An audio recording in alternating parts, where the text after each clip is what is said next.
2/3 of those with type 2 diabetes live in urban environments. To understand this trend further and improve the health of those living in towns and cities, Novo Nordisk partnered with researchers at University College London.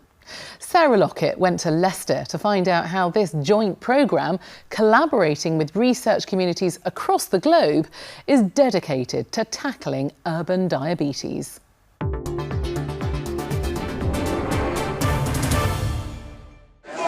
Business is brisk at Leicester Market. The veg is fresh, the fruit is juicy. And although these people are making healthy choices, the city is home to one of the largest populations of people with type 2 diabetes in the UK, more than 26,000.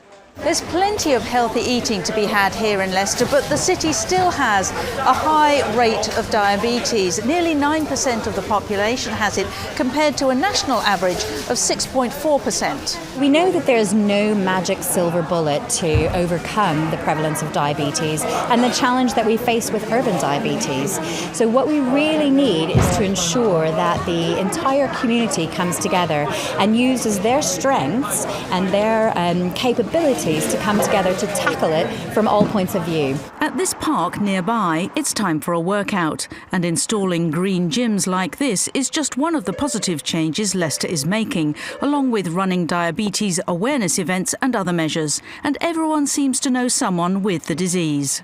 My father's got diabetes, and I just try and eat healthy, try and keep fit as best I can. Mum's just been diagnosed with diabetes herself, so obviously she's just literally been. So we're quite all aware now of the changes we all need to make. For my tea, I actually switched from sugar to honey because of that. Honey's still sweet though. Yeah. Okay. But it's less. Okay. The city has also installed cycle lanes, and it's taking part in a research project to discover why people in cities have a higher rate of diabetes the world over and what to do about it. This is being run by researchers at University College London, who are looking at diabetes in 15 cities globally, including Mexico City and Houston, Texas. They all have different cultural and social drivers. We found in a number of places that among the most vulnerable people are people living in suburbs.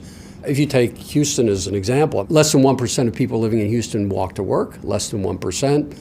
They eat out more than any people in the United States. They're the most overweight people in the United States. So the things that drive these are what we're trying to understand, and they're complex. The research methodology is also quite unusual. What's very interesting about the method that we've developed is it actually captures participant opinion and then compares all of these opinions through the data collection tool that we have and matches them. So what happens is we take the way people look at their own health and well-being, and we've actually identified 4 very distinct subgroups which share certain priorities and share certain attitudes about their health and well-being and diabetes, and they're very distinct demographically. The instigator of the city's Changing Diabetes programme was the global pharmaceutical company Novo Nordisk, which has its UK base at Gatwick in Sussex. Leicester is the first British city to join, but they want others to as well. The first part of the partnership is about mapping. And so when we better understand what is happening in these cities and the impact of it, we can decide and take action. And that's really the second element of the whole partnership, is deciding what action can we take to really affect people's likelihood of living a healthier life in that city.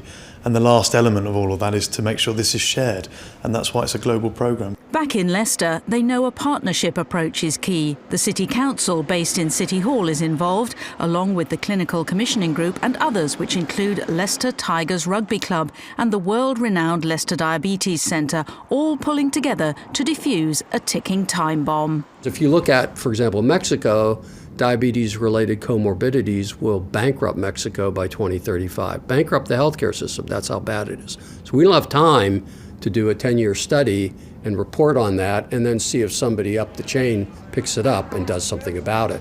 We have to do this now. And so we need to have a structure that allows us to get out there, to come up with things that are of value to people that they can apply quickly.